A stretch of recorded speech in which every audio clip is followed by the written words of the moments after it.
Oh, Newcastle United won, Watford won. If you asked me that before the game, I would have taken that. But judging that by the whole 90 minutes, we should have actually taken the whole 3 points. Now, Watford have been our bogey team for a couple of seasons now, if not more. Especially last season where they done a double over us, maybe even the treble, including the cup. I can't remember now. But anyway, getting on to this game, we dominated them, especially in the second half as well. We had the better of the chances.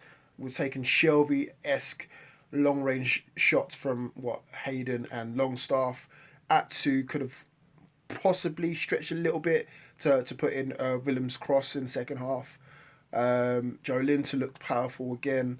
And even the combination between Willems and Atsu looked like they've been playing for years, those two combined together. Couldn't really say the same for Kraft and Almiron on the other side. I still think they need to kind of work together. But Almiron tends to float anyway. He doesn't stick to that right hand side. And Kraft is more of a defender's defender rather than a defensive wing back, as we know from like Yedlin and maybe even Mankio, who came on in the second half as well. So, starting off with the game, gave him away the worst goal. I mean, I've seen worse goals that we've given away, but again, giving away a goal in the second minute of the game is never going to be good for anyone.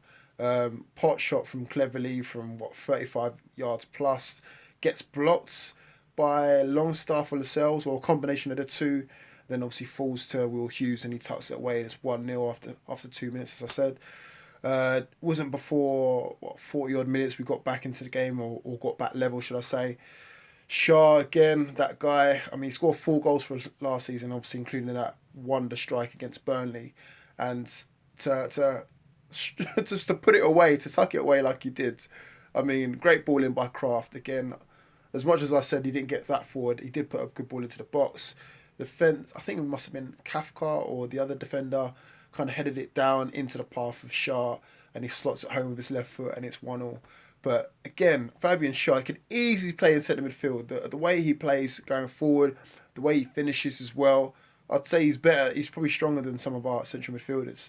So again, if there's ever a shortage of people to play in centre midfield, and we've got an abundance of defenders, I wouldn't hesitate of him playing forward. I think he does play further forward for his national side anyway. But more importantly, getting into the second half, as I said before, so many opportunities to take the leads. I mean, Atsu and Willems combining together, putting in balls into the box, as I said before, long shots, crosses into the box, mainly from the left because we was targeting down that left-hand side, not too much from the right-hand side. I don't think Kraft has got the energy, or it's not in his gameplay to get bomb forward and back. I'm not too sure. I haven't seen it yet.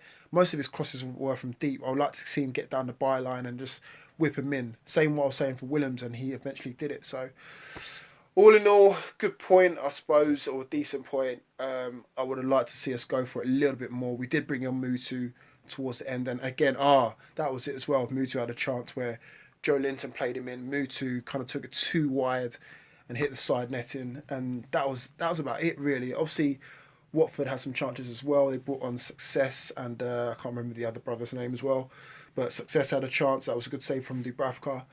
But all in all, you probably could say it was the fair result, an even result. Obviously, it's 1-1, so it's an even result. But I still feel like we offered a little bit more, and those sort of games we need to be winning, especially with the likes of Liverpool coming up soon as well. So I'm not ranting like I was against Leicester, obviously in the cup, and obviously Tottenham. I was overjoyed and over the moon, but it's one of those where you just kind of think, if that guy took that chance or that guy took that chance, then yeah, I'll be definitely sounding a lot different to what I am now. But it's a point, 4 points out of 4 games. You can't really be too disappointed by that. But it is what it is. But one thing I do want to ask people in the comment section, or even if you want to respond back to me on Twitter, Almiron. Does Almiron need to start producing now? Because here's the thing. People keep saying, Almiron offers this, he offers that, but I need him to offer us goals now. It's not a cheap signing that Rafa made for 5 million or 6 million quid. He was, up until obviously Joe Linton came through the door, he was our most,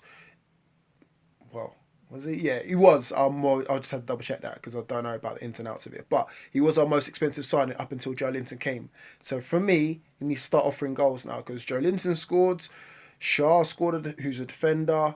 Ats, who's offering stuff as well. I mean, barring the running at pace, like what else is he offering? Like in the Spurs game, I was seeing things that I was thinking to myself, not even juniors will be getting taught to do, because he is running across our box. Because whenever he gets the ball, he wants to dribble. He wants to dribble. And I love that about him. We haven't seen a player like that in years, but sometimes he's got to know when to do it and where not to do it. Definitely not doing it across our box, where we're under the cosh. And he definitely needs to know when to pass. And again, the fact that he hasn't scored yet, I know people keep saying, "Oh, give him time, mate." Loads of people get time. You know, Mooter's been given time. He scored. Joe Linton's been given time. He scored. Do you know what I mean? So, yeah. Anyway, let me know your thoughts in the comment section below about that, and of course about the game. Do you think we deserved to win? Was it a fair result? And what do you think about Bruce's tactics? Because obviously he's been taking quite a knock for his tactics, especially in the first game, possibly in the second as well. Well, definitely in the second as well. But yeah, overall, I think he got it right. Maybe barring Shelby, you could argue, but again, that's a bit up and down, especially with the performance against Leicester, missing the penalty and stuff. So, let me know your thoughts in the comment section below. Overall, it was a decent point, but I still think we should have got all 3 points. So, see you all soon, and keep it tuned as always. Peace.